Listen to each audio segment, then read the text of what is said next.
اماں آپ ہی دادا جان سے بات کریں نا کہ مجھے ٹرپ پر جانے کی اجازت دے دیں۔ صبح سے میں اماں سے ضد کر رہی تھی تاکہ میں اپنی سہیلیوں کے ساتھ گھومنے کے لیے جا سکوں۔ بیٹا تم حویلی کے ماحول سے اچھے سے واقف ہو سویرا، پھر کیوں ایسی باتیں کرتی ہو؟ پہلے تمہاری اس عادت کی وجہ سے میں بہت تنگ ہوں، سب کی باتیں سننے کو مجھے ملتی ہیں۔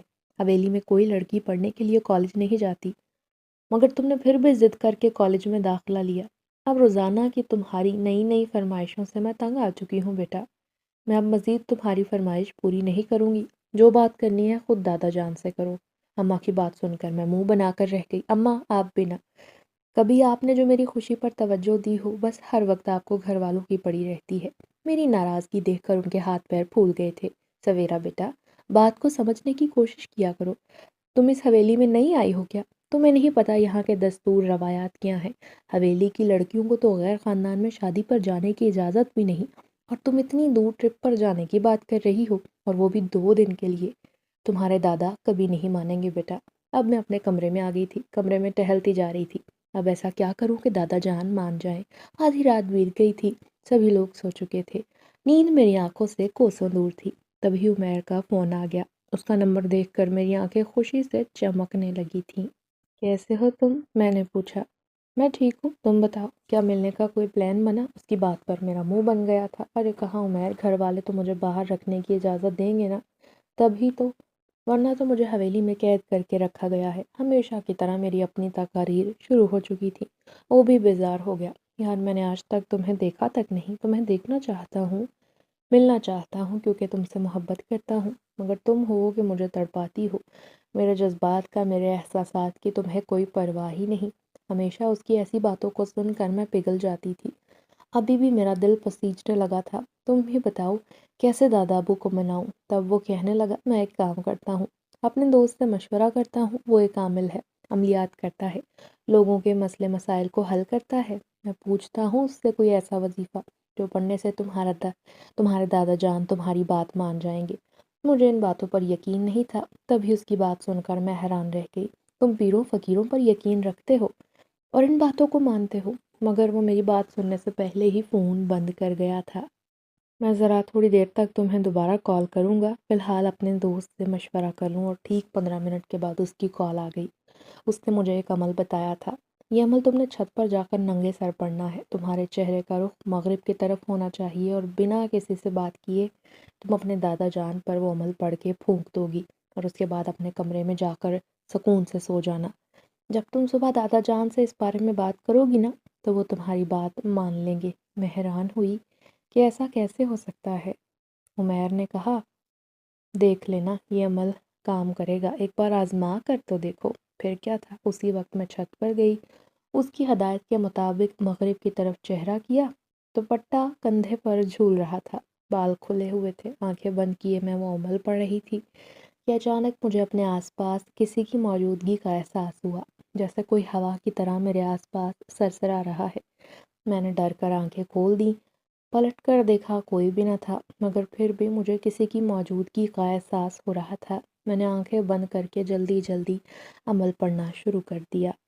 جب مجھے عمیر نے بتایا تھا کہ یہ عمل پڑھتے ہوئے مجھے کچھ عجیب احساس ہوگا، کسی کی موجودگی لگے گی، مگر مجھے ڈرنا نہیں، بلکہ مجھے اپنا عمل مکمل کرنا ہے اور اسے درمیان میں نہیں چھوڑنا۔ مجھے اپنے آس پاس سے سرگوشیوں کی آوازیں سنائی دے رہی تھیں، جیسے بہت سارے لوگ مل کر آپس میں باتیں کر رہے ہو۔ ایک دو بار میں نے پھر سے آنکھیں کھول کر آس پاس دیکھا، کچھ بھی مجھے نظر نہیں آیا، اور تیسری بار جب میں نے آنکھیں کھولی تو مجھے خود سے تھوڑے فاصلے پر ایک سایہ دکھائی دیا۔ میری چیخ نکلتے نکلتے رہ گئی۔ میں نے اپنے منہ پر ہاتھ رکھا، اگر چلا اٹھتی تو یقیناً اس کمرے میں سوئے ہوئے احسن بھائی کی آنکھ کھل جاتی، اور وہ یقیناً اس وقت میرے یہاں موجودگی کا پوچھتے۔ میں نے جذبات پر قابو پایا، عمل کو مکمل کیا اور سیدھا دادا کے کمرے کے پاس پہنچی۔ ان کی کھڑکی صحن میں کھلتی تھی۔ میں نے کھڑکی سے دیکھا، سامنے دادا سوئے ہوئے نظر آ رہے تھے۔ میں نے ان پر عمل پھونک دیا اور اپنے کمرے میں آ گئی۔ نہ جانے کیوں مجھے اپنا جسم بھاری محسوس ہو رہا تھا، جیسے میرے سر پر منووزنی بوجھ آ گرا ہو، جسم میں سوئیاں چبھ رہی تھیں۔ حالانکہ عمل کرنے سے پہلے میں بالکل ٹھیک تھی، مگر اچانک میری طبیعت بگڑ گئی۔ تھوڑی دیر کے بعد عمیر کی کال آئی۔ ہاں بتاؤ، عمل کر لیا تم نے؟ جی ہاں، ابھی دادا ابو پر دم کر کے آئی ہوں۔ یہ سن کر وہ مطمئن ہو گیا تھا۔ میں بھی چاہتا ہوں کہ تمہیں اجازت مل جائے اور پھر ہم دونوں خوب گھومیں گے پھریں گے، باتیں کریں گے۔ عمیر کے ساتھ گھومنے پھرنے کا سوچ کر ہی میں پرسکون سی ہو گئی تھی۔ تم رشتہ کب بھجوا رہے ہو اپنا؟ ہمیشہ کی طرح۔ میری یہ بات سن کر وہ ایک پل کو خاموش ہو گیا تھا۔ دیکھو سویرا، اگر ابھی میں تمہارے لیے رشتہ لے کر آیا بھی تو تمہارے دادا کبھی بھی تمہارا ہاتھ میرے ہاتھ میں نہیں دیں گے۔ یہ بات تو تم بہت اچھے سے جانتی ہو۔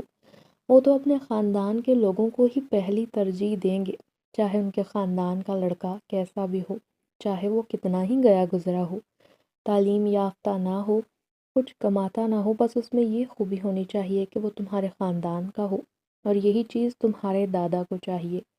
مجھے ابھی کچھ وقت دے دو، جب مجھے لگے گا کہ میں تمہارے گھر والوں کو پسند آ سکتا ہوں اور وہ انکار نہیں کر پائیں گے، اس وقت میں امی ابو کو تمہارے گھر بھیجوں گا، فکر نہ کرو۔ شادی تو میں تم سے ہی کروں گا اور محبت بھی تم سے کرتا ہوں، تمہارے علاوہ کسی اور سے شادی کا سوچ بھی نہیں سکتا۔ اس کی یہ میٹھی میٹھی باتیں سن کر میرے پورے وجود میں جیسے سکون دوڑ گیا تھا اور میں سو گئی۔ اگلے دن عمیر کے کہنے کے مطابق سب سے پہلے میں نے دادا ابو سے یہی بات کی۔ امی مجھے آنکھیں دکھاتی رہیں، ارے سویرا ناشتہ کر لو۔ دادا ابو کو ناشتہ کر لینے دو، کیا فضول کی باتیں لے کر بیٹھ جاتی ہو۔ آپ غصہ مت کریں امی، اس کے منہ میں جو آتا ہے یہ بول جاتی ہے، آپ غصہ نہ کیجیے گا۔ مگر جو بات دادا ابو نے کہی وہ سن کر نوالا میرے ہاتھ سے چھوٹتے چھوٹتے بچا۔ امی بھی حیران تھی اور باقی سب لوگ بھی کہ دادا ابو ایسا کیسے کر سکتے ہیں۔ بہرحال انہوں نے مجھے ٹرپ پر جانے کی اجازت دے دی اور بولے، بیٹا تمہارا کالج میں آخری سال ہے، جا کر سہیلیوں کے ساتھ گھوم پھر کر آؤ۔ ویسے تمہارے دل میں ارمان رہے گا کہ تم سہیلیوں کے ساتھ نہ جا سکی اور میں نے تمہیں اجازت نہ دی۔ کب تک یوں ہی تمہیں روکوں گا بیٹا؟ خوشی کے مارے میرا کوئی ٹھکانہ نہیں تھا۔ میں بھی مسکرائی، جہاں باقی سب حیران تھے، کیونکہ لڑکیوں کو حویلی سے دوسری حویلی جانے کی اجازت بھی نہ تھی اور دادا مجھے اتنی دور ٹرپ پر بھیج رہے تھے۔ کچھ لوگوں نے دادا کو سمجھایا مگر انہوں نے ہاتھ اٹھا کر انہیں خاموش رہنے کا اشارہ کیا۔ کیا تم لوگ مجھ سے بڑے ہو؟ کیا تم لوگ مجھ سے بہتر فیصلہ کر سکتے ہو؟ جو کچھ میں بول رہا ہوں سوچ سمجھ کر بول رہا ہوں، اور اب سویرا کو کوئی نہیں روکے گا اور نہ ہی اس موضوع پر اب کوئی بات ہوگی۔ سارے چپ ہو گئے۔ میرا تو خوشی کا کوئی ٹھکانہ ہی نہ تھا۔ سب سے پہلے میں نے یہ خوشخبری عمیر کو سنائی اور اگلے دن سہیلیوں کے ہمراہ ہم لوگ ٹرپ پر نکل گئے۔ دادا ابو سے جتنے پیسے مانگے انہوں نے مجھے ڈبل پیسے دیے تھے، کچھ پیسے امی نے بھی دیے۔ دادا ابا کہنے لگے، اتنی دور جا رہی ہو بیٹا، کوئی چیز تمہیں پسند آ سکتی ہے تو لے لینا، ٹھیک ہے، دل کھول کر خریداری کرنا۔ دادا مجھ پر اتنا مہربان ہو رہے تھے، یقیناً یہ اس عمل کا کمال تھا۔ راستے میں عمیر سے باتیں کرتی رہی اور وہ مجھے مستقبل کے سنہرے سپنے دکھاتا رہا، مگر آج عمیر کے لاکھ کہنے اور اصرار کرنے کے بعد بھی مجھے اس سے ملنے کا موقع نہ مل سکا، کیونکہ ہماری استانیاں آس پاس ہی تھیں اور وہ بھی اس بات کا دھیان رکھے ہوئے تھیں کہ کوئی بھی لڑکا ہم لڑکیوں کے قریب آ کر ستانے کی کوشش نہ کرے۔ ٹیچرز کی ڈیوٹی ہی یہی تھی۔ ہمارے ساتھ مسلسل ایک ٹیچر تھی۔ اس دوران میں نے دور سے عمیر کو دیکھا۔ اس کی ایک جھلک دیکھ کر میں دیوانی ہو گئی تھی۔ وہ بالکل ویسا ہی تھا، میرے خوابوں کے شہزادے جیسا۔ اس کی آنکھ بالکل شہزادوں جیسی تھی، بہت حسین تھا وہ۔ مجھے تو اپنی قسمت پر رشک ہونے لگا تھا۔ اگر دادا اس سے شادی پر تیار نہ ہوئے تو میں اس کے ساتھ بھاگ جاؤں گی۔ میں نے اس بات کا پکا فیصلہ کر لیا تھا کہ ہر حال میں مجھے اس آدمی کا ساتھ دینا ہے۔ شام کا وقت ہو رہا تھا۔ اس وقت ہم سبھی لان میں ایک جگہ بیٹھے چائے پی رہے تھے۔ ہمارے آس پاس بہت سارے پیڑ تھے۔ میں تصویریں کھینچنے کے لیے ایک پیڑ کے پاس گئی تو میری ٹیچر نے مجھے ٹوک دیا، ارے سویرا اس پیڑ کے قریب نہ جاؤ۔ کیوں مس، کیا ہوا؟ ارے دیکھو بیٹا، یہ برگد کا پیڑ ہے، شام کا وقت ہو رہا ہے، بال بھی تم نے کھلے چھوڑ رکھے ہیں، دیکھو دکھنے میں بھی ماشاءاللہ خوبصورت ہو، جوان ہو، تو شام کے وقت ایسے پیڑوں کے قریب جانا بہت بڑی مصیبت لا سکتا ہے، خدا نہ خواستہ۔ ان کی بات پر حیران رہ گئی۔ آپ کیا بات کر رہی ہیں؟ میں سمجھ نہیں پائی۔ ارے میں کہنا چاہتی ہوں اگر کوئی جن تم پر عاشق ہو گیا تو کیا کرو گی؟ اللہ نہ کرے اگر ایسا کچھ ہو گیا تو تمہارے ماں باپ ہم لوگوں کو قصوروار گردانیں گے کہ ہم نے تم لوگوں کو یہاں لے کر آئے اور تم لوگوں پر دھیان نہ دیا، توجہ نہ دی۔ ابھی بھی وقت آ جاؤ بیٹا، ابھی بھی وقت ہے، واپس آ جاؤ۔ نہیں مس، مجھے یہاں کچھ تصاویر بنانی ہے، یہ جگہ مجھے اچھی لگی ہے۔ دراصل ابھی مجھے عمیر نے کہا تھا کہ میں اسے تصویریں بھیجوں، اور آج پورا دن میں سہیلیوں کے ساتھ یہاں وہاں گھومنے میں مصروف رہی۔ ایک بھی تصویر میں ڈھنگ سے نہ بنا سکی تھی، اسی لیے عمیر مجھ پر غصہ کر رہا تھا کہ میں اسے نئی نئی تصاویر دکھاؤں۔ ٹیچر کی بات کو میں نے سنی انسنی کر دیا۔ ایک تو سارا دھیان عمیر کی میٹھی میٹھی باتوں کی طرف تھا۔ تصاویر بناتے ہوئے اچانک سے مجھے عجیب احساس ہوا، جیسے کسی نے میرے سر کے بالوں کو پکڑ کر کھینچا ہو۔ میرے منہ سے چیخ نکل گئی، پلٹ کر دیکھا، وہاں کوئی بھی نہ تھا، مگر مجھے اپنے سر میں شدید درد ہو رہا تھا، جیسے کسی نے میرے بالوں کو جڑ سے اکھاڑ کر رکھ دیا ہو۔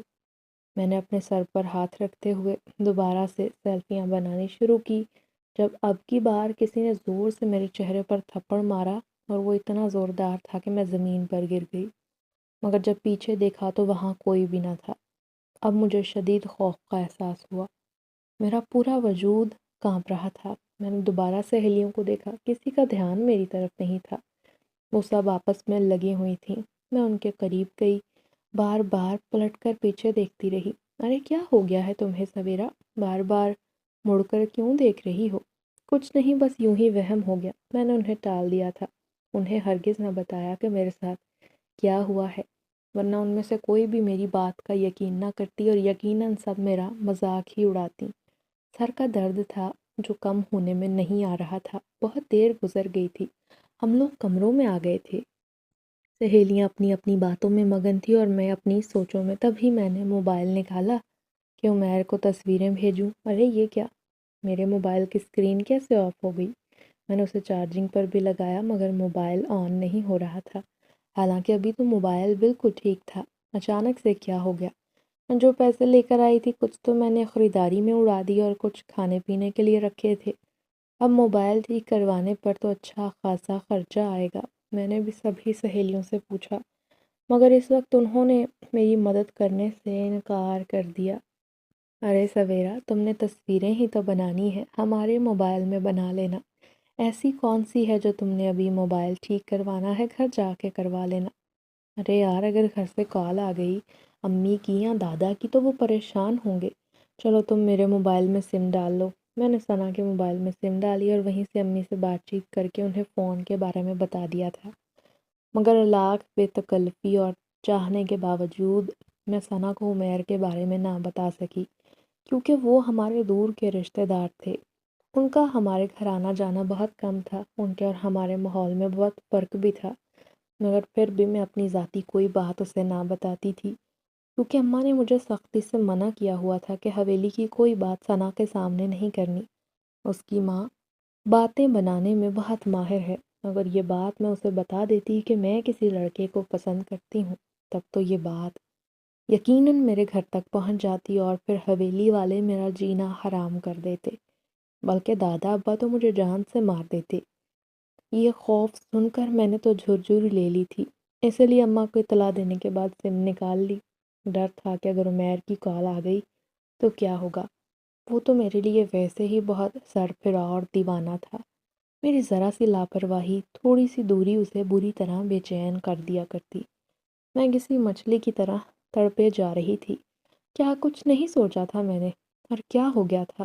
میں تو اس سے ملنے والی تھی، اس سے بات کرنا چاہتی تھی، اور اب موبائل ہی خراب ہو گیا تھا۔ اس سے بات کروں تو کیسے کروں؟ اپنی دوسری سہیلی کے موبائل پر میں نے سم ڈال کر عمیر سے بات کی، ساری صورتحال اسے بتائی تو کہنے لگا، ایک کام کرو، رات 12 بجے تم اپنے کمرے سے نکل کر باہر آ جانا، میں تمہارے ہوٹل کے باہر کھڑا رہوں گا۔ اتنی رات کو عمیر، مجھے ڈر لگتا ہے، اگر کسی نے مجھے دیکھ لیا تو یہ سوچ کر ہی مجھے خوف سے جھرجھری آ گئی تھی۔ کہنے لگا، ارے تم تو پاگل ہو، یوں ڈرتی ہو جیسے تم اپنی حویلی میں ہو۔ ارے یہاں پر تمہاری حویلی کا بھی کوئی نہیں، نہ تمہارے دادا، نہ چچا، نہ کوئی اور، کوئی تمہیں نہیں دیکھے گا بیٹا، یہ شہر ہے، یہاں سب لوگوں کو اپنی اپنی پڑی ہوتی ہے، اور اگر پھر بھی ہوٹل کے کسی ملازم نے دیکھ لیا تو کوئی بھی تم سے سوال نہیں پوچھے گا، اور تب اس نے مجھے تسلی دی، پیسہ بہت بڑی طاقت ہے سویرا، یہ بڑے بڑے لوگوں کی زبان کو خاموش کروا دیتا ہے، ان ہوٹل والوں کو چپ کروانا کون سا مشکل ہے، بلکہ میں ایک کام کرتا ہوں، ہوٹل میں کمرہ لے لیتا ہوں، تم وہیں آ جانا۔ یہ سن کر میں مطمئن ہو گئی تھی، ہاں یہ ٹھیک ہے، باہر جانا تو بہت خطرناک ہے، مگر ہوٹل میں رہنا محفوظ ہے۔ اگر کسی سہیلی نے پوچھا تو بتاؤں گی کہ یہیں پر تھی۔ میں اس سے بات کر کے مطمئن ہو گئی تھی کہ آج میں اس سے پہلی بار روبرو ہو کر بات کروں گی۔ محبوب سے ملنے کا تصور ہی ایک الگ قسم کا نشہ پورے وجود میں دوڑا رہا تھا، اور اس وقت میں مکمل طور پر بھول بیٹھی تھی کہ میں کون ہوں۔ گاؤں کی حویلی کی رہنے والی سیدھی سادی لڑکی ہوں۔ میری ماں ایک سادی شریف عورت ہے جس نے ساری زندگی گھر کی چار دیواری میں گزار دی ہے۔ اگر اسے پتہ چلے کہ اس کی بیٹی نامحرم سے محبت کرتی ہے، اس سے بات کرتی ہے اور اس سے ملنے کے لیے گئی ہے، تو یقیناً وہ سوچ کر مر جاتی۔ پر اس وقت مجھے اپنی خواہشات کی تکمیل سے زیادہ کچھ بھی اہم نہیں لگ رہا تھا۔ عمیر سے میری بات کچھ ماہ پہلے شروع ہوئی تھی۔ میں نے ضد کر کے موبائل لیا تھا، حالانکہ حویلی میں لڑکیوں کے لیے موبائل استعمال کرنا ممنوع تھا۔ حالانکہ ہماری حویلی میں جو پی ٹی سی ایل تھا اس کے قریب بھی لڑکیوں کو جانے کی اجازت نہ تھی، مگر میں نے دادا ابو سے ضد کی کہ مجھے ہر حال میں موبائل چاہیے، مجھے پڑھائی کرنی ہے، موبائل ضروری ہے۔ کالج میں داخلے کی بھی ایک الگ داستان تھی۔ ہماری حویلی میں لڑکی کو کالج میں پڑھنے کی اجازت نہ ملی تھی، مگر چونکہ میں نے بورڈ میں ٹاپ کیا تھا، میرے نمبر زیادہ تھے، اسی لیے دادا ابا میری ذہانت دیکھ کر متاثر ہو گئے تھے، اور ذہانت سے متاثر ہو کر انہوں نے مجھے آگے پڑھنے کی اجازت دی۔ حویلی کا ایک ملازم مجھے کالج میں چھوڑنے اور لے جانے آتا تھا۔ جب تک چھٹی نہ ہوتی وہ باہر ہی کھڑا پہرا دیتا اور پھر مجھے ساتھ لے کر ہی گھر آتا۔ ایسا نہیں تھا کہ حویلی والے شک کرتے تھے یا انہیں مجھ پر یقین نہیں تھا، بلکہ وہ حد سے زیادہ احتیاط پسند تھے، وہ اپنی عزت کی حفاظت کرنا جانتے تھے۔ جب میں نے موبائل لیا تو 1 مہینے کے بعد میری عمیر سے بات ہونا شروع ہوئی۔ اس رات امی نے مجھے بہت ڈانٹا تھا۔ اس دن میں بہت دکھی تھی کیونکہ امی نے مجھے کھانا بنانے کا بولا تھا۔ کھانا بنانے کی ذمہ داری امی کی ہی تھی۔ جب سے ابا فوت ہوئے تھے تب سے گھر کے کام زیادہ تر امی ہی کرتی، تائی اور چچی تو کسی کام کو ہاتھ نہ لگاتی، جب کبھی ملازمہ کے ساتھ ملازمہ بنی رہتی۔ باقی لڑکیاں حویلی کی اپنے اپنے کمروں تک محدود رہتی تھیں۔ مجھ سے تو ان لوگوں کو خاص طور کی ضد تھی کہ جو مجھے ملا ہے وہ انہیں حاصل نہیں، اسی لیے سب مجھ سے جلتی تھیں، خار کھاتی تھیں۔ حویلی میں کوئی لڑکی میری سہیلی نہ تھی، اور مجھے بھی ان سے بات کرنے یا نہ کرنے سے فرق نہیں پڑتا تھا۔ بہرحال اس دن اماں کی طبیعت ٹھیک نہ تھی، انہوں نے مجھے کہا کہ میں کھانا بنا دوں، مگر میں نے کھانا بنانے کی بجائے اسے جلا دیا تھا۔ بس اسی بات کو بنیاد بنا کر سب لوگوں نے اماں کو بہت باتیں سنائی اور انہیں بخار کی حالت میں کھڑے ہو کر کھانا بنانا پڑا۔ تب انہوں نے مجھے بہت ڈانٹا کہ آج میری وجہ سے انہیں سب کی باتیں سننے کو ملی۔ اس دن میں اپنے کمرے میں بیٹھی رو رہی تھی اور سوچ رہی تھی کہ یہ باقی لڑکیاں بھی تو اتنا آرام سے رہتی ہیں، کبھی انہیں کوئی کام کیوں نہیں کہتا؟ تائی اور چچی تو اپنی بیٹیوں کو کچھ نہیں کہتی ہیں، جبکہ مجھے ڈانٹنے کا یہ کوئی موقع ہاتھ سے جانے نہیں دیتی۔ اس وقت میرے نمبر پر عمیر کی کال آئی۔ وہ ایک رانگ نمبر تھا جس نے غلطی سے میرا نمبر ڈائل کر لیا، مگر جب میں نے کال سنی تو میری آواز سن کر وہ عاشق ہو گیا تھا، اور پھر رفتہ رفتہ مجھے بھی اس کی عادت ہو گئی۔ ہم چھپ کر بات کرتے تھے۔ کالج میں میں موبائل اپنے ساتھ چھپا کر لے جاتی، جب بھی وہاں فرصت ہوتی تو عمیر سے بات کرتی، اور میں بھی اس کی بری طرح دیوانی ہو گئی تھی۔ حالانکہ میں اس کے بارے میں کچھ نہیں جانتی تھی، وہ کون ہے، کہاں رہتا ہے، بس مجھے اتنا پتا تھا کہ اگر مجھے نہ ملا تو میں مر جاؤں گی، اور میں اس کے بغیر نہیں رہ سکتی۔ اور آج اس تمام عرصے میں پہلی بار اس سے ملنے جا رہی تھی۔ میں نے ہلکا میک اپ کیا، اچھے کپڑے پہنے۔ سہیلیاں مجھے دیکھ کر ہنسنے لگی۔ ارے تم سونے لگی ہو، مگر تیار یوں ہو رہی ہو جیسے گھومنے جا رہی ہو، کیا محبوب سے ملنے کی تیاری ہے؟ انہوں نے چھیڑنے کے لیے کہا، مگر میرا پورا چہرہ اور رخسار گلابی پڑ گئے تو وہ میرا اور مذاق اڑانے لگی۔ بہرحال جب سب سہیلیاں سو گئیں اور جب رات کے 12 بجے تو میں دبے پاؤں کمرے سے نکلی۔ میرا رخ کمرہ نمبر 13 کی طرف تھا، جہاں وہ میرا منتظر تھا۔ عمیر نے ملازموں کو بہت سا پیسہ دے رکھا تھا اور اس نے کہا تھا کہ کوئی بھی گڑبڑ نہیں ہوگی۔ جب میں نے ہینڈل پر ہاتھ رکھا، اچانک کسی نے میرا ہاتھ پکڑ لیا۔ مڑ کر دیکھا تو وہاں ایک لڑکا کھڑا تھا جس کے چہرے پر ماسک تھا اور آنکھوں میں غصہ تھا۔ وہ مجھے کھینچتے ہوئے واپس سے اسی کمرے کی طرف لے کر گیا جہاں میں اپنی سہیلیوں کے ساتھ موجود تھی۔ میں تو حیران، پریشان اور ہکا بکا رہ گئی کہ یہ کون ہے اور اس نے اتنی جسارت کیوں کر کی۔ اس نے میرا ہاتھ پکڑ لیا اور ہاتھ اتنا گرم تھا کہ مجھے اپنے بازو میں جلن ہونے لگی۔ کون ہو تم اور یہ کیا بدتمیزی ہے؟ اب کی بار وہ مجھے نفرت سے دیکھتے ہوئے بولا، بدتمیزی؟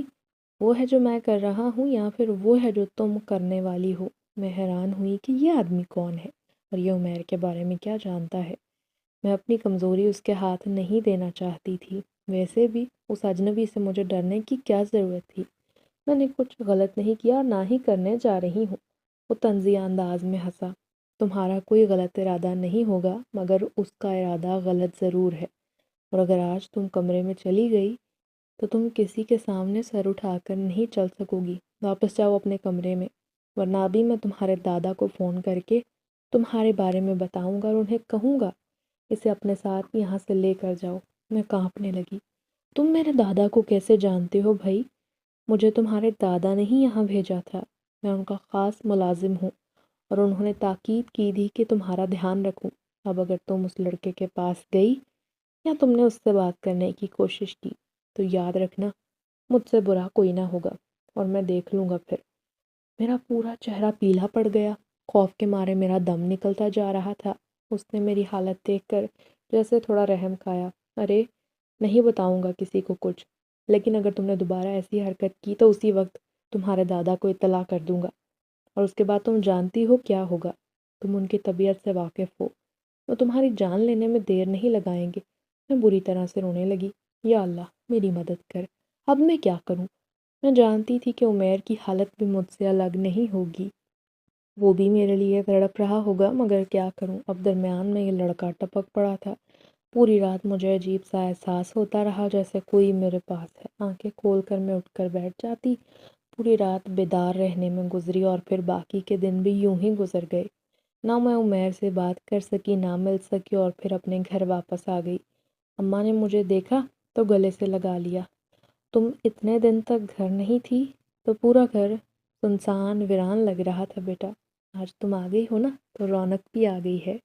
میں جب اماں سے ملنے کے لیے آگے بڑھی تو اچانک مجھے لگا جیسے وہ لڑکا وہیں پر کہیں کھڑا ہے، اور پھر جب میں نے مڑ کر دیکھا تو میرا شک بے بنیاد نہیں تھا، وہ واقعی سامنے کھڑا تھا۔ ابھی بھی اس کے چہرے پر ماسک تھا، صرف اس کی آنکھیں عیاں تھیں اور آنکھوں میں غصہ تھا۔ میرا دل دھک سے رہ گیا کہ کہیں وہ دادا ابو کو بتا نہ دے، مگر صد شکر کہ اس نے دادا ابو سے میرے بارے میں کوئی بات نہ کی۔ رات کو میں کمرے میں آ کر لیٹی، اداسی سے اپنے موبائل کو دیکھ رہی تھی۔ میں نے سوچا پتہ نہیں کب موبائل ٹھیک ہوگا، کب عمیر سے رابطہ کر پاؤں گی۔ اداسی سے موبائل کو دیکھ رہی تھی، جب اس پر ہاتھ رکھا تو اچانک وہ خود ہی آن ہو گیا۔ ارے یہ کیا؟ کل تک تو موبائل بالکل بند تھا، کسی طرح سے چلنے میں نہیں آ رہا تھا، اب کیسے خود بخود آن ہو گیا؟ جلدی سے عمیر کا نمبر نکالا، مگر یہ کیا، میرے موبائل میں نہ تو عمیر کا نمبر تھا، نہ اس کے میسیجز، نہ کوئی کال کا ریکارڈ، کہیں بھی مجھے عمیر کا نمبر نہ ملا۔ اس کا نمبر میرے ذہن میں بھی محفوظ نہیں تھا، اسی لیے میں اس کا نمبر ملا کر اس سے بات بھی نہ کر سکتی تھی جب تک وہ خود مجھے کال نہ کرتا۔ میں بہت حیران تھی کیونکہ باقی سب سہیلیوں کے نمبر، میسج، فون اپنی جگہ موجود تھے، صرف عمیر کا نمبر کیسے غائب ہو گیا تھا؟ کتنی ہی دیر تک میں انتظار کرتی رہی، نہ اس کا کال آیا نہ میسج۔ بے چینی سے ٹہلتے ہوئے میں کھڑکی کے پاس آ کر کھڑی ہو گئی تھی، کھڑکی کھول کر باہر دیکھنے لگی۔ دور دور تک چاندنی رات کی روشنی پھیلی ہوئی تھی اور اس روشنی میں پیڑ پودے سب کچھ دکھائی دے رہا تھا۔ چلتے چلتے میری نظر اس آدمی پر جا کر ٹھہری جو میری کھڑکی سے تھوڑے فاصلے پر کھڑا تھا اور غور سے مجھے ہی دیکھ رہا تھا۔ میں نے ایک لمحے میں اسے پہچان لیا تھا، یہ اظہر تھا جو دادا ابو کا خاص ملازم تھا جس نے مجھے عمیر سے بات کرنے سے روکا۔ یہ سوچ کر میں بھی حیران ہو رہی تھی کہ دادا ابو نے اس آدمی کو گھر میں آنے کی اجازت کیوں دے دی، حالانکہ جتنے بھی ہمارے ملازم تھے نا وہ زنان خانے کی طرف نہیں آتے تھے، جبکہ یہ شخص تو اس وقت صحن کو بیچوں بیچ کھڑا تھا اور ملازموں کو اس طرف آنے کی بالکل اجازت نہ تھی۔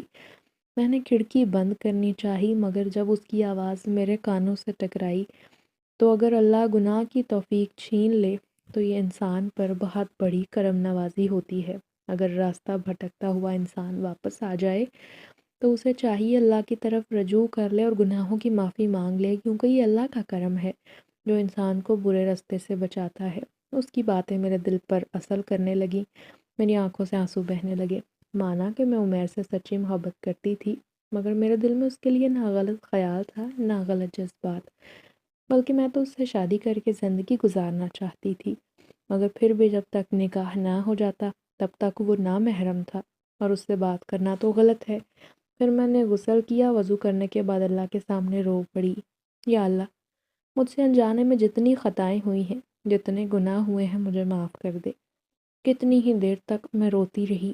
وہ میری پہلی تہجد کی نماز تھی جو میں نے ادا کی، اور اس کے بعد میں ہر روز تہجد کے وقت خود ہی اٹھنے لگی تھی، اللہ سے اپنے گناہوں کی، غلطیوں کی معافی مانگتی رہتی، اس سے یہی دعا کرتی کہ جو میرے حق میں بہتر ہے وہ مجھے عطا کر دے۔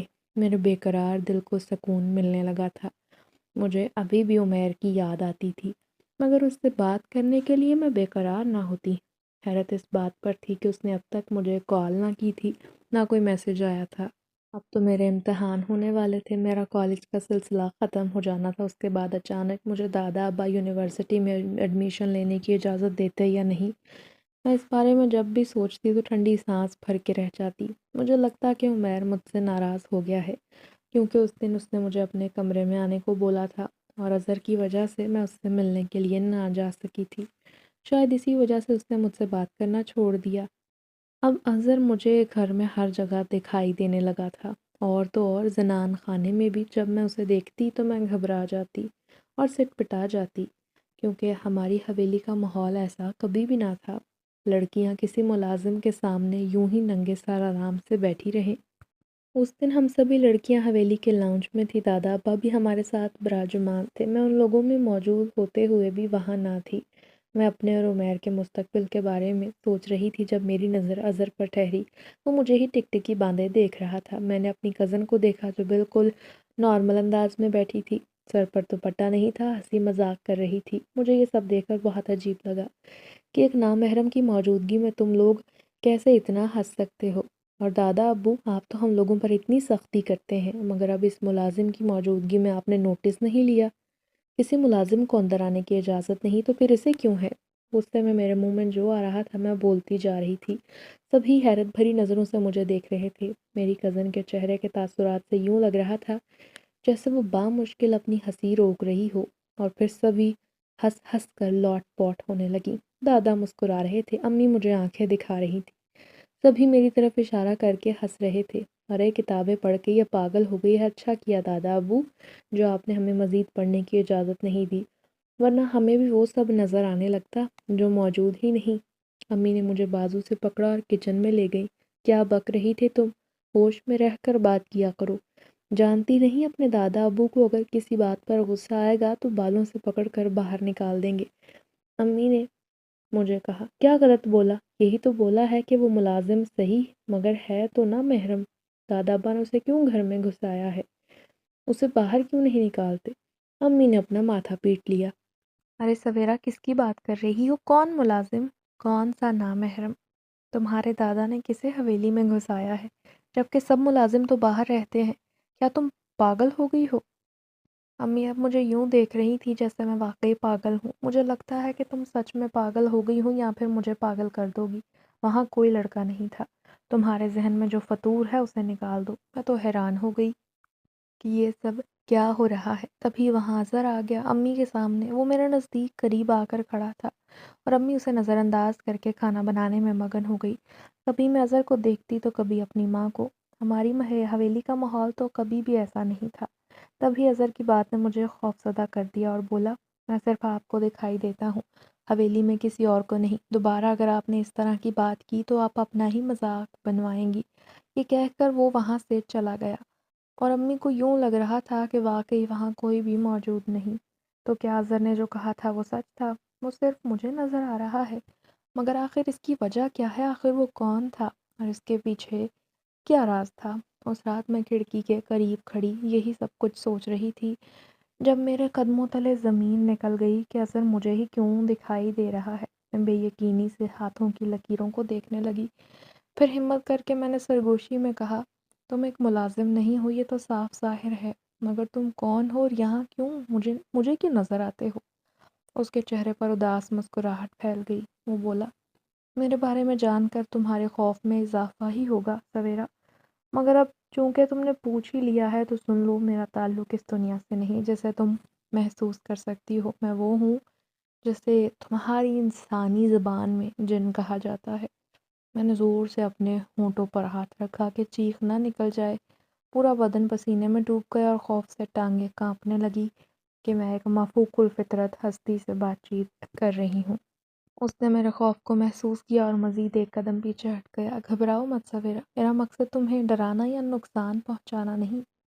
اگر میں چاہتا تو تمہیں کب کا قابو کر چکا ہوتا، مگر میں تمہیں بتانا چاہتا ہوں کہ تمہیں دکھائی کیوں دے رہا ہوں۔ پھر وہ گہری سانس لے کر بولا، جب تم کالج کے ٹرپ پر سوات کے علاقے میں گئی تھی، مجھے فوراً وہ شام یاد آ گئی جب میں برگد کے نیچے تصویریں لے رہی تھی اور کسی نے میرے سر کے بال بہت زور سے کھینچے تھے۔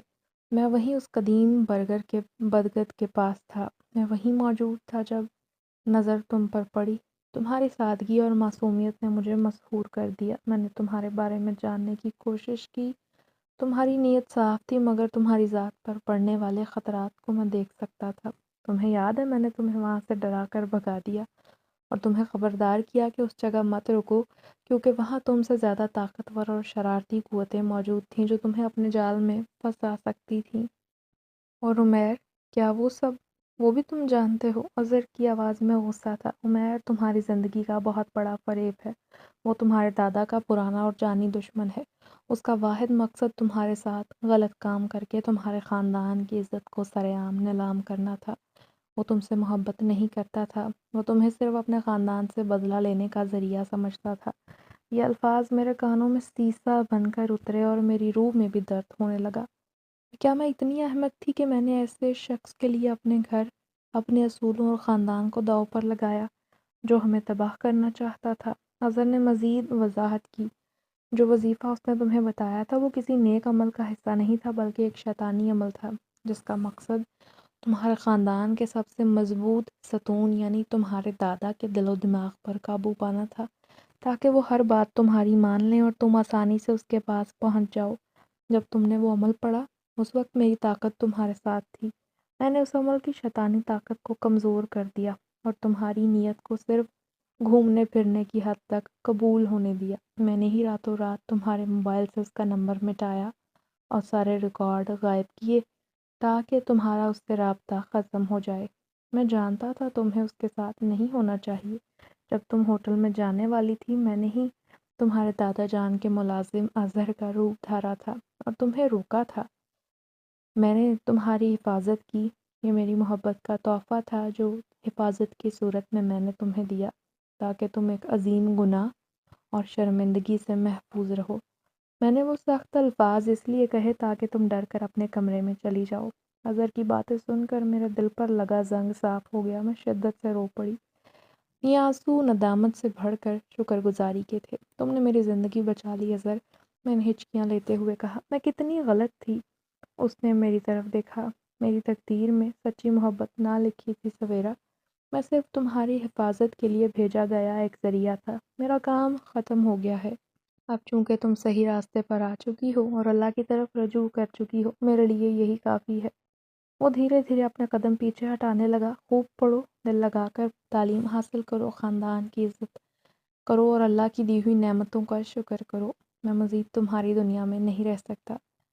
اور تبھی ٹھنڈی ہوا کا جھونکا چہرے سے ٹکرایا جیسے کسی کا الوداعی لمس ہو۔ میں فوراً بستر پر گری اور روتے روتے تہجد کی نماز کے لیے وضو کیا، رو رو کر اللہ سے معافی مانگی اور اللہ کی اس غیبی مدد پر شکر بھی ادا کیا جس نے مجھے بہت بڑی تباہی سے بچا لیا۔ یہ ایک ایسی تباہی تھی جس کا انجام شاید موت یا پھر ہمیشہ کی شرمندگی ہوتا۔ اس رات میری روح کا بوجھ ہلکا ہو گیا، مجھے بہت سکون ملا تھا۔ 3 ماہ بعد رشتہ اور نئی زندگی۔ اس واقعے کے بعد میری زندگی میں مثبت تبدیلی آئی۔ میں نے تمام دھیان تعلیم پر لگایا، بہترین نمبروں کے ساتھ کالج کا آخری سال مکمل کیا۔ اپنے والدین اور دادا ابا کی خدمت میں میں نے کوئی کسر نہ چھوڑی۔ اب مجھ میں کوئی سرکشی نہ تھی، صرف عاجزی اور اطاعت تھی۔ میں حویلی کے دستوروں اور خاندانی روایات کی اہمیت جان گئی تھی۔ یہ روایات قید نہیں تھیں۔ ایک شام جب سارا خاندان لاؤنج میں جمع تھا، دادا ابا نے سب کو مخاطب کیا۔ ان کی آواز میں غیر معمولی شفقت تھی۔ سویرا بیٹی اب بڑی ہو چکی ہے، ہماری حویلی کی رونق ہے۔ اس نے اپنی محنت سے ثابت کر دیا ہے کہ ہمارا اس پر بھروسہ قائم رہنا چاہیے۔ سب لوگ چپ چاپ دادا کی بات سن رہے تھے۔ دادا ابا نے مجھے محبت بھری نظروں سے دیکھا۔ ہم نے فیصلہ کیا ہے، سویرا کا رشتہ اپنے خاندان میں کریں گے۔ ہمارے خاندان کا جو بیٹا ہماری عزت کو اپنے دل میں جگہ دے گا، وہی سویرا کے لیے بہترین ہے۔ میرے دل میں اب کوئی بغاوت نہ تھی۔ میں نے خود کو مکمل طور پر اللہ کے فیصلے اور اپنے خاندان کے سپرد کیا۔ سویرا کا رشتہ اس کے چچا کے بیٹے مصطفیٰ سے طے کیا جاتا ہے۔ سارے کمرے میں خوشی کی لہر دوڑ گئی۔ امی کی آنکھوں میں آنسو تھے، مگر آنسو خوشی کے تھے۔ مصطفیٰ بھائی نیک تعلیم یافتہ اور ملنسار شخص تھے، جو نہ صرف دادا ابا کے کاروبار میں ان کا ہاتھ بٹاتے تھے، بلکہ حویلی کے سب سے باعزت اور بامروت شخص بھی سمجھے جاتے تھے۔ یہ رشتہ میرے لیے ہر لحاظ سے بہتر تھا۔ کچھ ہفتوں بعد ہماری شادی ہو گئی۔ جب میں نے سسرال کے طور پر چچا کے گھر میں قدم رکھا تو مجھے لگا تھا جیسے میں اپنا گھر چھوڑ کر اپنے گھر کے دوسرے حصے میں آ گئی ہوں۔ شادی کی پہلی رات جب میں کمرے میں تھی، اللہ کا شکر ادا کرتے ہوئے رو پڑی، مگر اس بار میرے آنسو مکمل طور پر اطمینان کے تھے۔ میں نے دل میں کہا، یا اللہ، میں تیرا کروڑ بار شکر ادا کرتی ہوں کہ تم نے مجھے بڑی گناہ اور رسوائی سے بچا لیا۔ میں تو خدا نخواستہ عمیر جیسے فریبی شخص کے ہاتھوں تباہ ہونے والی تھی۔ اگر تو وقت پر غیبی مدد نہ بھیجتا تو آج میں اس پرسکون بستر پر ہونے کی بجائے شاید کہیں خوار ہو رہی ہوتی۔ میں نے شدت سے محسوس کیا تھا کہ اظہر ایک محافظ فرشتہ تھا۔ میں نے جو غلطیاں کی، اللہ نے مجھے معاف کر کے بہترین راستہ دکھایا تھا۔ مجھے اپنے خاندان کی اصول پسندی پر فخر محسوس ہوا۔ انہوں نے جس عزت کی چار دیواری میں مجھے رکھا، وہی اصل میں میری نجات کا سبب بنی۔ میں نے ہمیشہ کے لیے یہ جان لیا تھا کہ اللہ کا کرم ہی ہے جو بے شک انسان کو برائی کے راستے پر جانے سے بچاتا ہے۔ اب چونکہ میری حسین زندگی کی نئی شروعات تھی اور میں اپنے شوہر کے ساتھ خوشی کی زندگی جینے لگی، ایک نئی صبح ہماری منتظر تھی۔